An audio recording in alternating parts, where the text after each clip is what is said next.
नमस्कार, आप देख रहे हैं न्यूज़ 18 राजस्थान।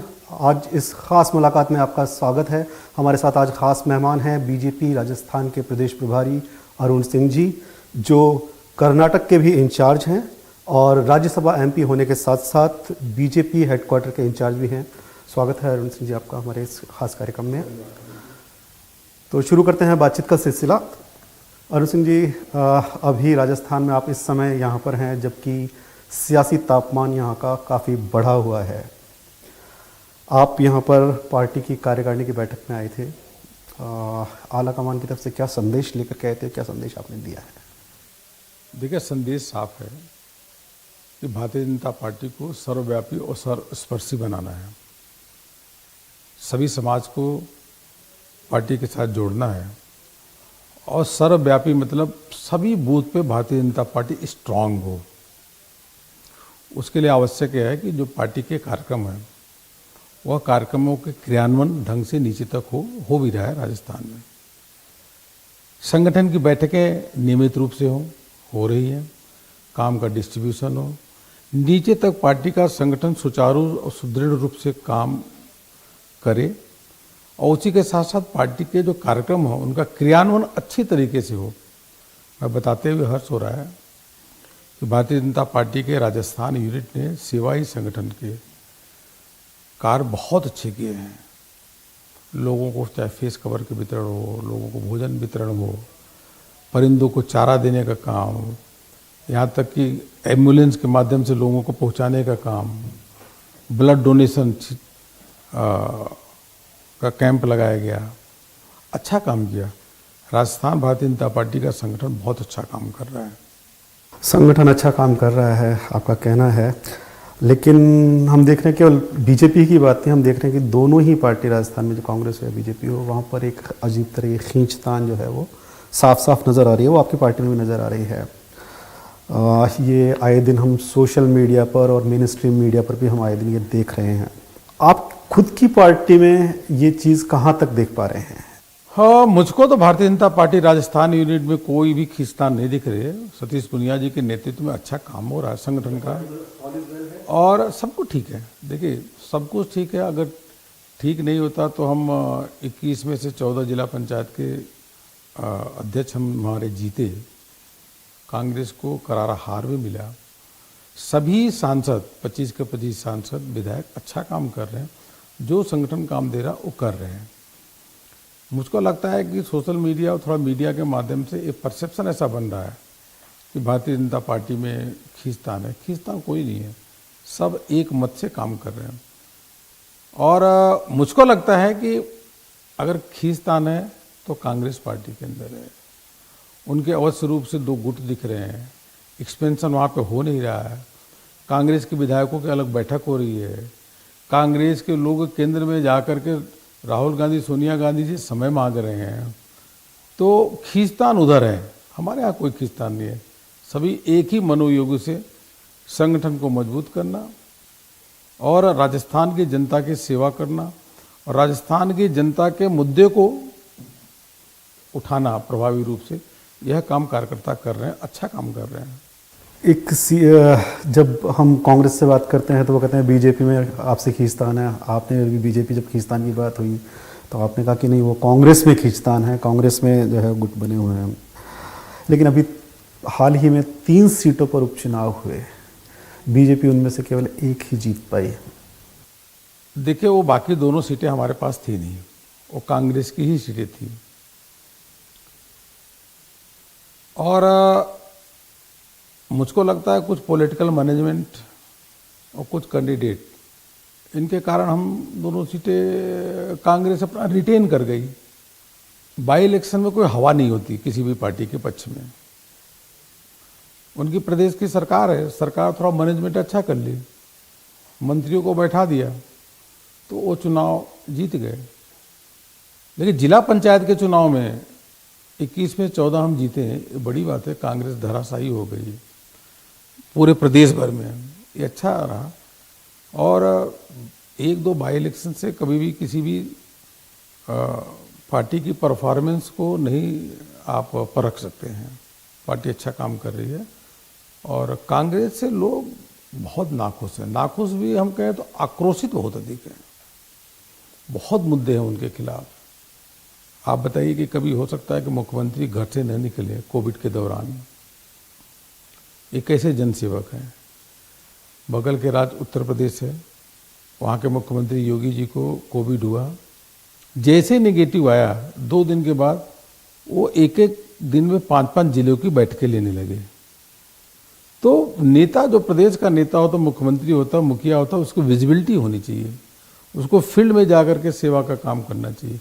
एक तरफ भारतीय जनता पार्टी के सारे सांसद, विधायक, कार्यकर्ता फील्ड में थे, वहीं कांग्रेस के पार्टी के लोग फील्ड में नहीं थे। ये जमीनी हकीकत है। केवल आरोप प्रत्यारोप लगाने का काम कर रहे थे, वो भी कोविड के समय में। ये ठीक नहीं है। तो आरोप प्रत्यारोप आपके हिसाब से आरोप प्रत्यारोप है, और बाकी आपकी पार्टी पूरी तरह से एकजुट है। एकजुटता की बात करें तो अभी आप इसकी प्रदेश कार्यकारिणी की समिति की बैठक में थे। पिछली बार जो बैठक हुई थी उसमें पार्टी के राष्ट्रीय अध्यक्ष जेपी नड्डा जी आए थे। उन्होंने पार्टी के नेताओं को हाथ खड़े करके और हाथ एकजुट दिखाने की कोशिश भी की थी और एक संदेश भी दिया था। लेकिन हम उसके बावजूद देख रहे हैं आपके नेता मान नहीं रहे हैं, वो लगातार बयान दिए जा रहे हैं, आज भी बयान दिए गए हैं। देखिए, भारतीय जनता पार्टी के प्रमुख किसी भी नेता का बयान पार्टी के विरुद्ध नहीं है। बहुत बड़ी पार्टी है। 1-2 नेताओं के अगर बयान आ जाते हैं तो जरूर उनसे बात करेंगे, समझाएंगे, और समझाने के बाद नहीं मानेंगे तो उनको डांट भी लगाएंगे। ऐसा पार्टी के अंदर है नहीं कि लोग पार्टी के खिलाफ बयान दे रहे हैं। कभी आती है तो उनसे बातचीत कर लेते हैं, वो भी समझ जाते हैं। आपसे इस बारे पर और भी बात करेंगे। अभी यहाँ पर रुकते हैं एक छोटे से ब्रेक के लिए। ब्रेक के बाद आपका एक बार फिर से स्वागत है। हम बातचीत कर रहे हैं बीजेपी के राजस्थान प्रभारी अरुण सिंह जी से। सर, राजस्थान में चुनाव को तकरीबन 2.5 साल है। बीजेपी का आपका जो केंद्रीय नेतृत्व है वो इस चीज़ के लिए जाना जाता है कि अगर चुनाव में आपकी आशानुरूप प्रदर्शन नहीं होता है तो वो अगले दिन से इस चीज़ पर मंथन करना शुरू कर देते हैं। कमी कहाँ रह गई थी, आगे के लिए क्या तैयारी, हमने बंगाल में भी देखा था और बाकी जगह भी देख रहे हैं। राजस्थान को लेकर के बतौर इंचार्ज आप क्या मानते हैं, क्या मुद्दे हैं, क्या तैयारी आपको? देखिए, वसुंधरा जी के नेतृत्व में भी जो सरकार थी उसने अच्छे काम किए थे जनता के लिए। लेकिन जो कई प्रकार की जो योजनाएं, विकास की योजनाएं थी, भामाशाह योजना, उसको गहलोत सरकार ने बंद कर दिया। गौरव पथ, उसको बंद कर दिया।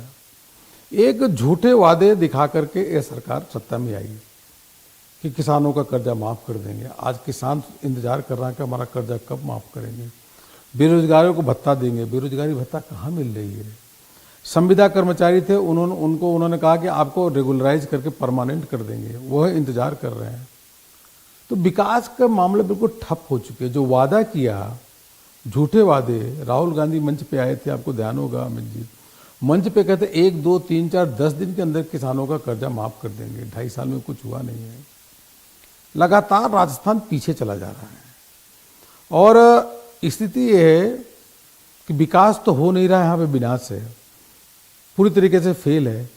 कानून व्यवस्था की स्थिति बड़ी खराब है। आए दिन महिलाओं पे अत्याचार, महिलाओं के अत्याचार के रैंकिंग नंबर 1 पे राजस्थान है।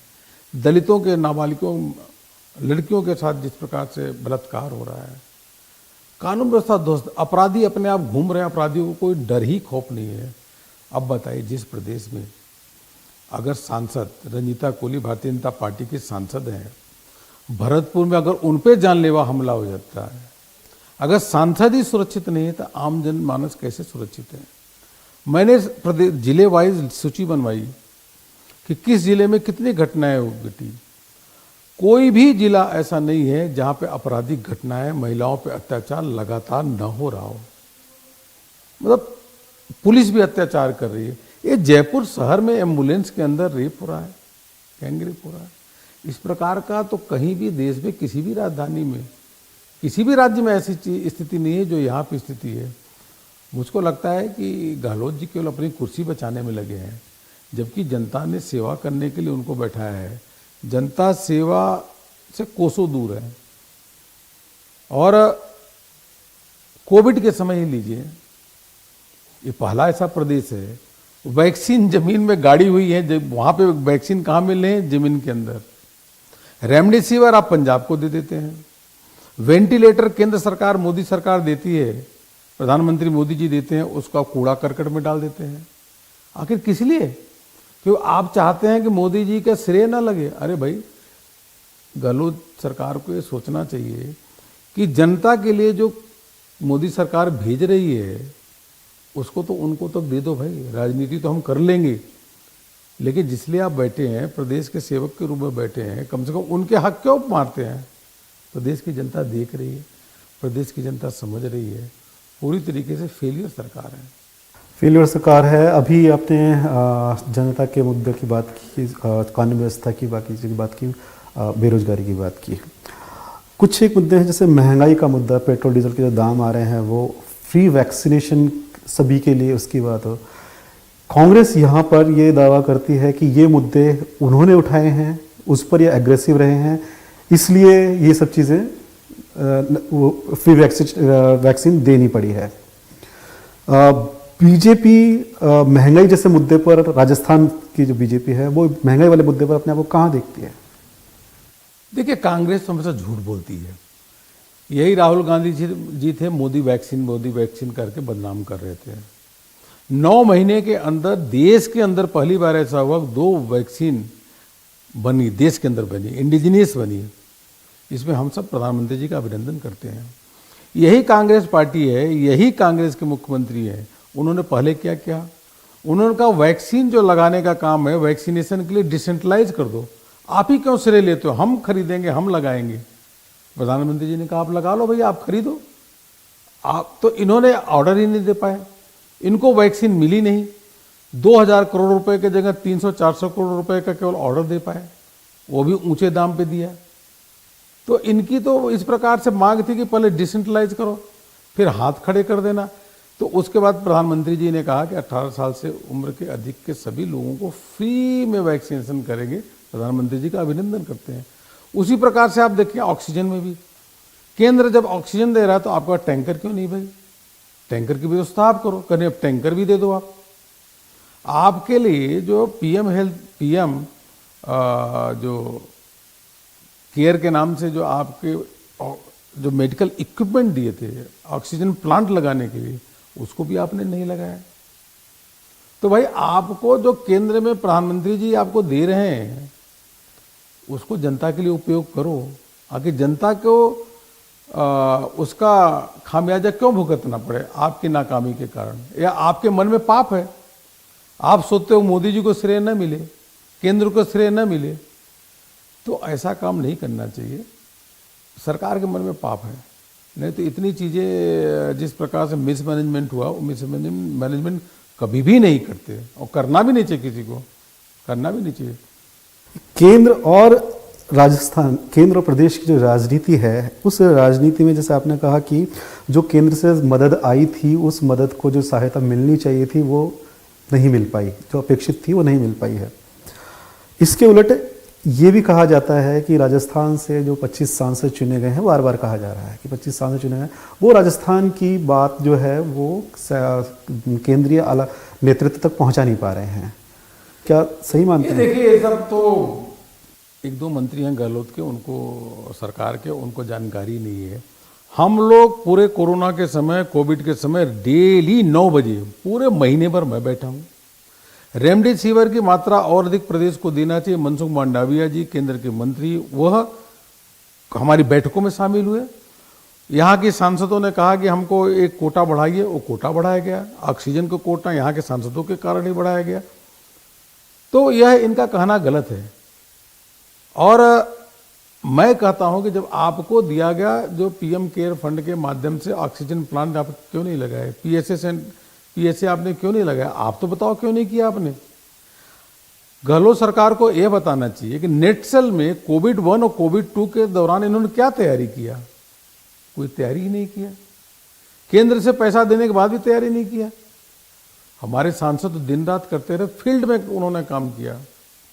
4500 यह कॉल सेंटर अलग अलग प्रकार के चालू हुए। हर व्यक्ति मतलब लोगों की मदद करने के लिए तैयार था।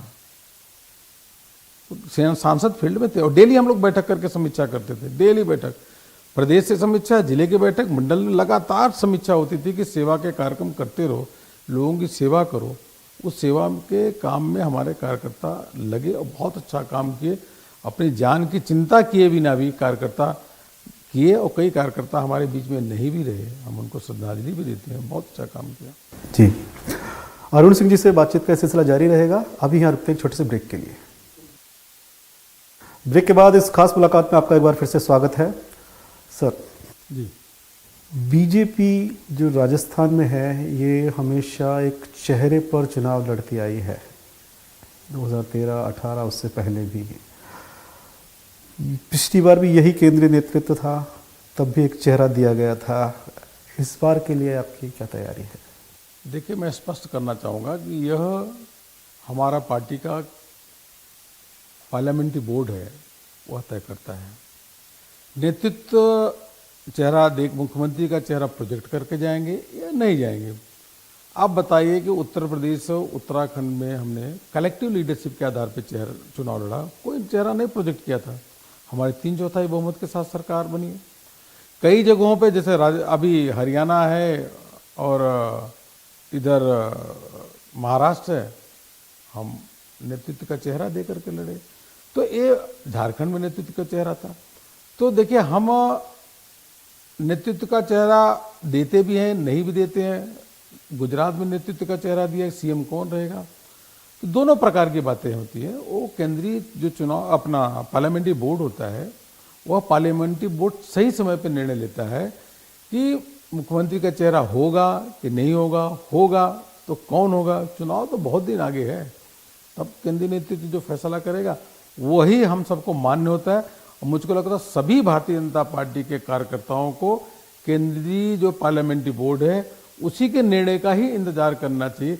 किसी के मांग से कोई चेहरा कभी भी नहीं बनता, यह पार्लियामेंट्री बोर्ड तय करता है हमारा।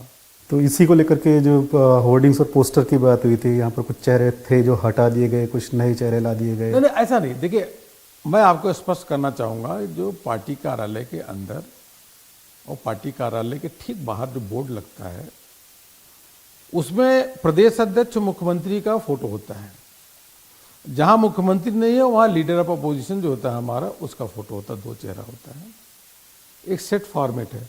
लेकिन हाँ, कार्यक्रमों में, रैलियों में अधिक नेताओं का फोटो लगाते हैं। कोई भी कार्यकर्ता किसी भी नेता का फोटो लगा सकता है, वो फ्री है।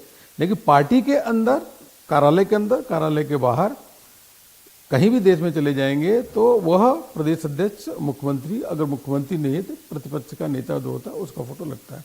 इसलिए इसको बवाल और तूल, इस प्रकार का तूल नहीं देना चाहिए। ये हमारी परंपरा ऐसी है। बात करते हैं वापस पार्टी आपके राजस्थान बीजेपी की।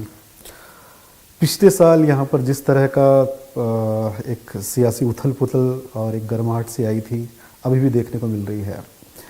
पिछले साल तक बीजेपी के नेता ये कह रहे थे कि गहलोत सरकार गिरेगी, राजस्थान सरकार गिरेगी। इस बार एक नई चीज़ है, वो कह रहे हैं मध्यावधि चुनाव होंगे। क्या पार्टी ने रणनीति बदल दी है? हमने रणनीति नहीं बदली। देखिए, पहले भी कांग्रेस अपने अंदरूनी कलह के कारण उनकी स्थिति ऐसी हुई थी। आज भी बिल्कुल इंटरनल फाइटिंग है।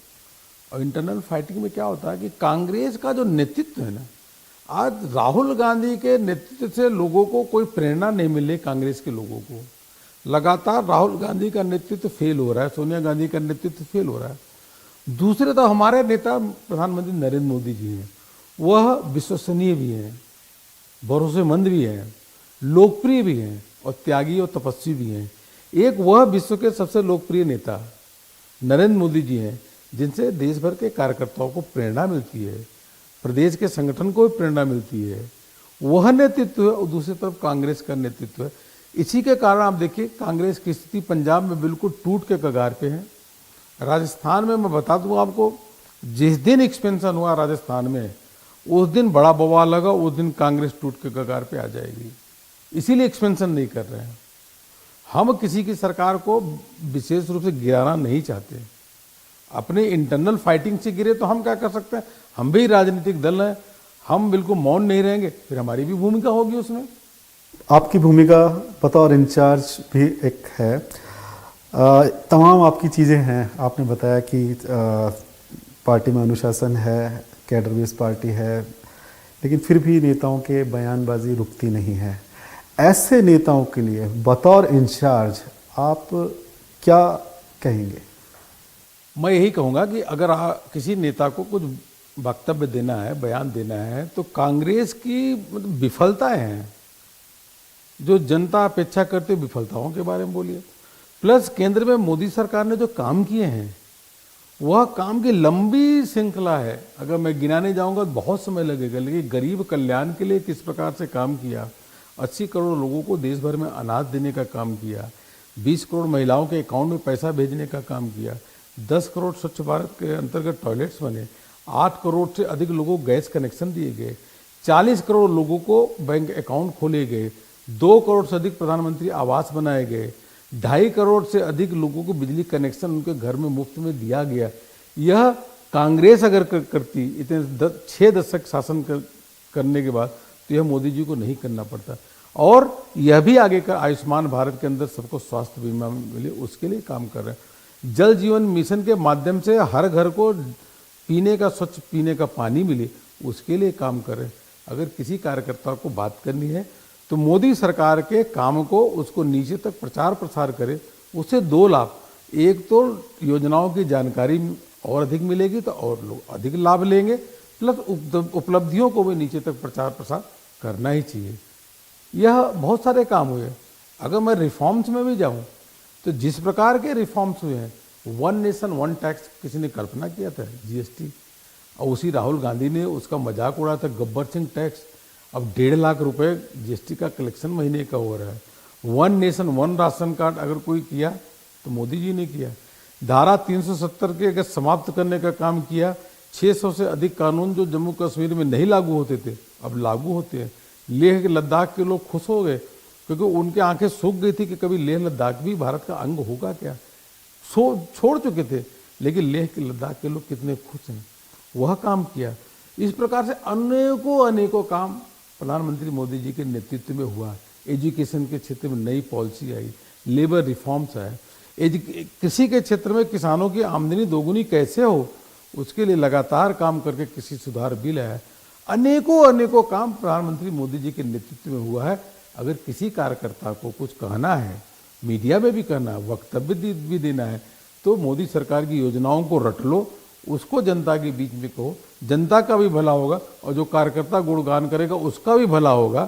किसी भी प्रकार से कार्यकर्ता यह सोचे कोई भी वक्तव्य ऐसा न दे जिससे पार्टी को क्षति हो, पार्टी को नुकसान हो। पॉजिटिविटी के साथ में वो लोगों के बीच जाएं। ये अपने उनकी बात की जो आपकी पार्टी के साथ में है, जो आपकी पार्टी के हिस्से हैं मोदी जी, और आपने जैसे बात बताई कि बहुत सारे काम हुए हैं, उनकी वजह से कुछ लोग बाहर के भी हैं जो भाजपा के साथ अलायंस में आए हैं। राजस्थान में आरएलपी 25वां सांसद जो है वो आरएलपी का बीजेपी सपोर्टेड हनुमान बेनीवाल, वो साफ कितनी बार बोल चुके हैं कि आपकी ही पार्टी के कुछ नेता हैं जिनका राजस्थान के सीएम के साथ एक गुपचुप गठबंधन चल रहा है, कुछ समझौते हैं। देखिए, आरएलपी के नेता का कोई क्रेडिबिलिटी और क्रेडेंशियल नहीं है, विश्वसनीयता ही नहीं है, कोई विश्वसनीयता ही नहीं है।